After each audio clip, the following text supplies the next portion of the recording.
Singapore may be a land-scarce country, but that doesn't mean we can't grow our own food. Singapore has set the target of producing 30% of our nutritional needs by 2030. That goal is called 30 by 30.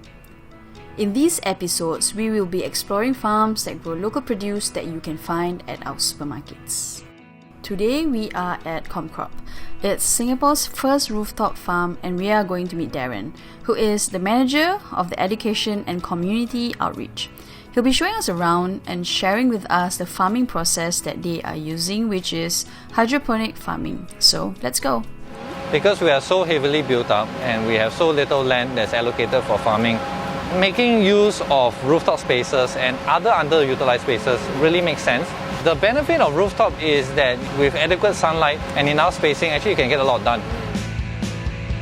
We're still using hydroponics. You have a big tank of a reservoir where all the nutrients and everything is. A lot of people have this idea that when you're growing without soil, it's artificial. Okay. Actually, what's really happening is that when you grow in a system like this, you are replicating and using a lot of the same nutrients that are happening in nature. Elements, for example, like your nitrogen, your potassium, your phosphorus and your calcium. These are things that you typically find in soil anyway. Yeah. Just that here we give the right mix. With the right mix, right nutrition, right people, right? Then you grow well.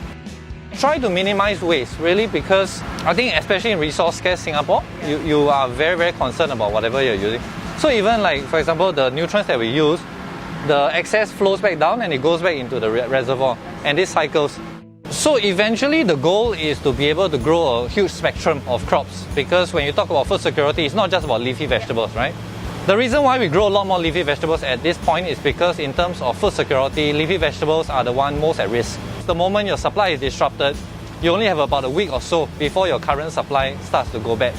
You can't put a price on food security. In case of disruptions and things like that, your local farm is always there, right? Everybody, maybe they eat a little bit less, but there's always vegetables and always food.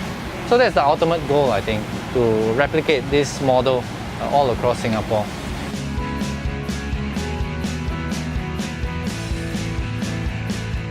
We are back in the kitchen again. Today we are going to be using some local produce from Comcrop, which are the Japanese chaising, green emerald lettuce, basil, and some pea sprouts from Kenyan Agrotech. Today's dish will be making salad with spiced tempeh and peanut sauce. So let's get started. The first thing we're doing is we will be using stale bread as croutons. Tear this up into pieces. Add some salt, pepper, drizzle olive oil. Give it a good toss, and then we're gonna put it in the oven for about 8 to 10 minutes. Next, we're gonna slice up the vegetables and put it in a bowl. Then you can add your basil. Here's a fun tip.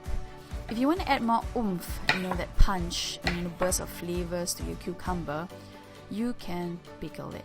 Next, we're gonna make the peanut sauce. So in here, I've already mixed some soy sauce. What I'm gonna do is I'm gonna pour it in the peanut butter jar together with some lime and give it a good shake. That's it. If you prefer it to be slightly of a watery consistency, you can add more water. Yep, sounds about right. Okay, that's it. Peanut sauce is done, the salad is done, the croutons are done. Now all I'm going to do is assemble it together. I've got some pomegranate that I want to add on.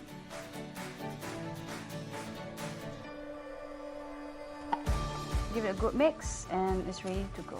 So here we have it. It is the salad with spiced tempeh and peanut sauce, where most of the greens are locally produced. One of the reasons I love to support the local farms is freshness. From farm to supermarket to table, it will reach you in such a short time because it's just here, locally produced. So the next time you head to the supermarket, look for locally grown produce.